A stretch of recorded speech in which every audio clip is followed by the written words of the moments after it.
Well, I found my belt. There it is. I didn't get that part on video. It's okay.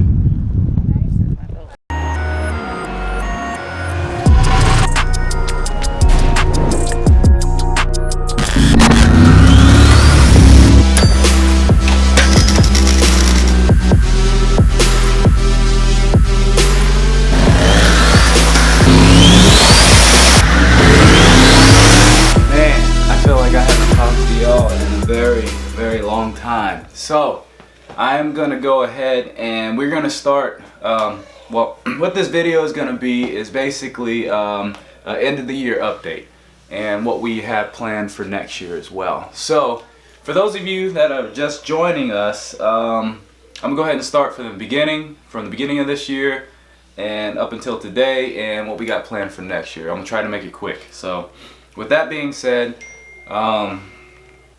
okay, so beginning of the year we started with a 2003 Silverado 1500 HD. We put our regular budget build kit on it, which is the GT45. We had it tuned for 12 PSI, made 600 horsepower. I was looking to get into a NNBS. I've always wanted one. Here's a picture of what one I actually wanted. Picture of one that I wanted a while ago. Come to find out, I don't really like the lifted look. So, but that's exactly what I traded my HD for. It was a 2008 4.8 liter. It had 323 rear gears. It had I think it was a 9-inch lift. It had 24 by 12s with some mud tires on it, and I took that off as quick as I could get it off.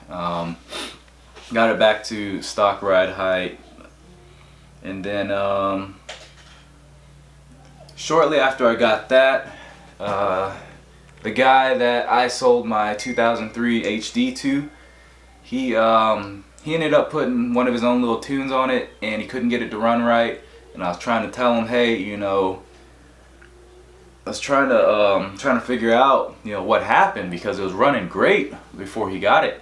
And he just wouldn't tell me. He said, oh, I think it's the spark plugs, or I think it's this, or I think it's that. And I come to find out, which I'll get into that, he sold it to somebody else. The guy he sold it to contacted me and said he couldn't get it running right either. Do you know anybody that wants to buy it? I asked him how much it was. He told me the price, and I bought it that same night. Couldn't pass it up. Went down, got it. I loaded my original tune in there, drove it home. I was hauling ass.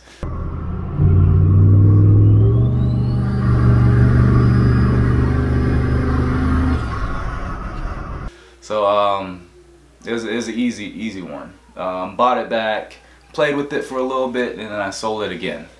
Long story short, that guy blew it up. He said he shortly after he changed the oil, there's a hole in the block through a rod. I was like, well, you know, it kind of sounds like you didn't put oil in it after you changed the oil or after you drained it. But that's gone. Moving on, we got our 2008. We went ahead and put our Tier 2 kit. We're shooting for 1,000 horsepower, which is a 78mm turbo.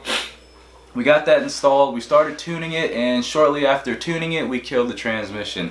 When I say killed, we lost second gear, and I didn't feel like, you know, pushing it any more than that. We had second gear, but it was slipping, and you had to let off the throttle for it to go into second gear, and then immediately come out. And we were just like, you know what? We'll go ahead and swap in that Turbo 400 that we originally bought for the 2003. So that's what we did.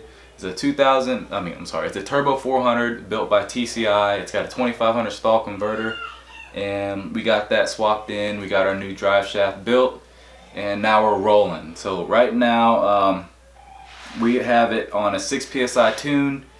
We tried to go up to a 12, tried to tune it for 12, but I think we're running into valve float.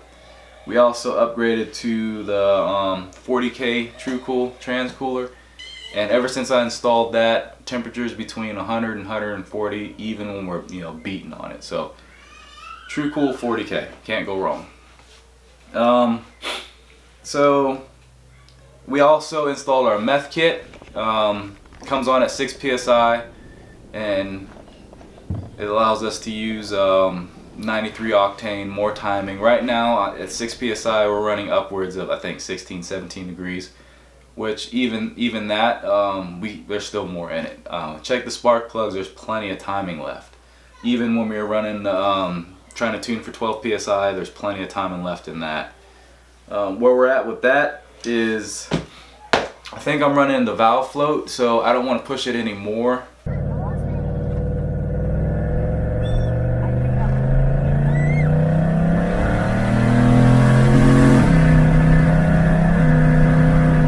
Until I get new springs in it. It's still a stock bottom end, stock everything, stock cam, stock spring, stock intake.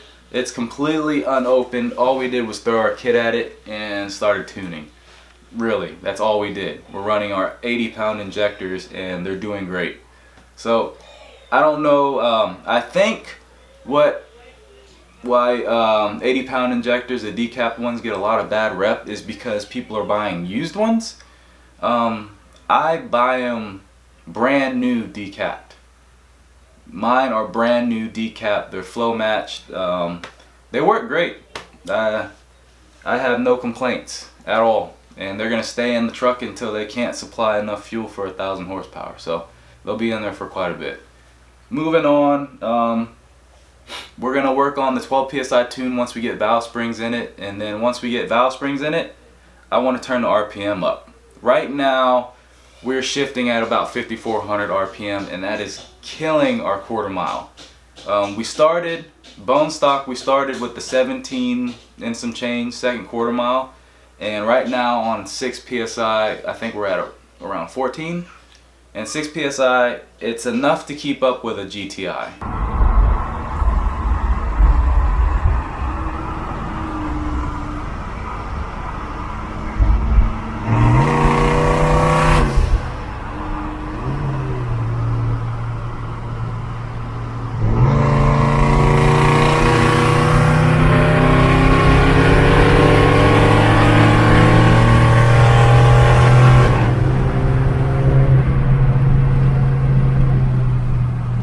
It's plenty for the street, it's fun, but of course we want to turn it up. So I'm thinking for now 6 PSI on the street with the option to turn it up to 12, and then of course once we get our valve springs in there and we're able to turn up our RPM, we're going to go with 12 PSI on the street and maybe 20 pounds whenever we want to turn it up. I'm going to run a dual stage manual boost controller.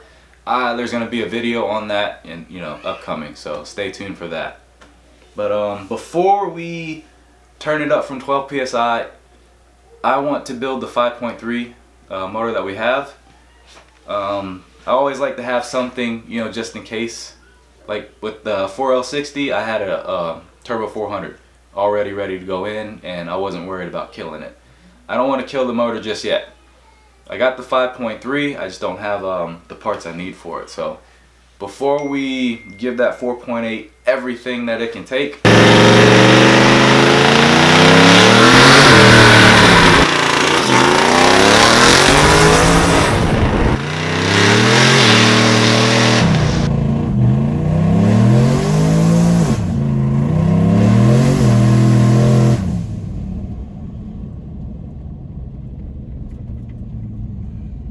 crap.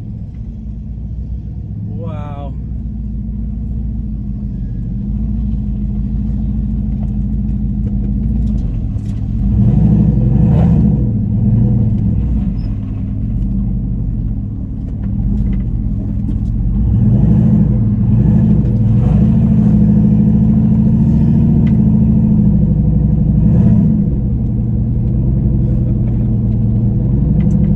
That was a crazy burnout. Oh my god.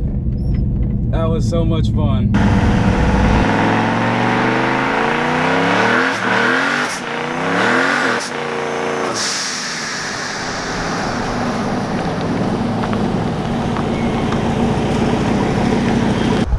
Well, I found my belt. There it is. I didn't get that part on video. It's okay.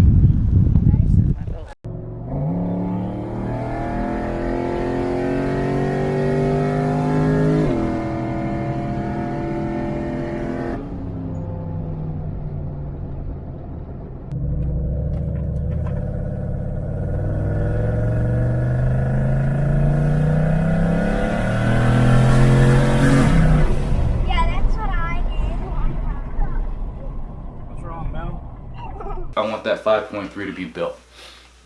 Same thing with the rear end. I want to put sticky tires on it. We're losing a lot of time because we're spinning off the line, and we're only leaving on one pound of boost.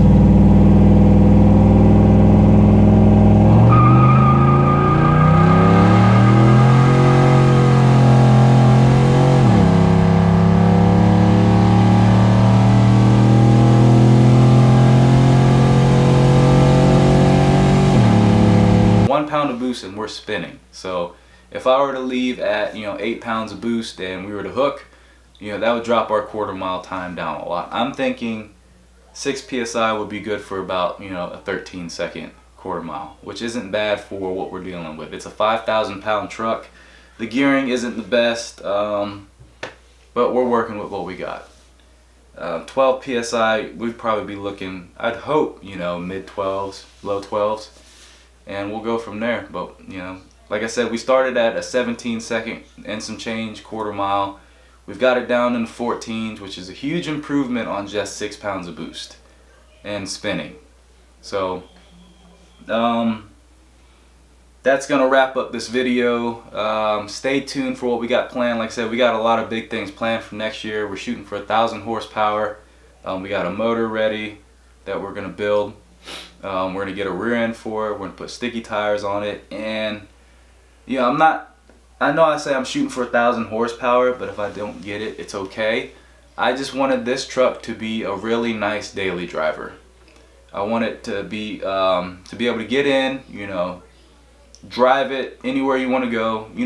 When it's not under boost, it drives like a completely normal everyday stock truck. But it's got full interior in it, and I just want to be able to turn it up, whenever I want to have fun. That's it. I'm pretty sure there's a lot of you guys that are, in the same boat. You just want something to play with, something, that you can daily, and then have the option to, what the heck was that? Have the option to turn it up whenever you want to play, But I think that's gonna wrap up this video. Stay tuned. I'll catch you guys on the next one.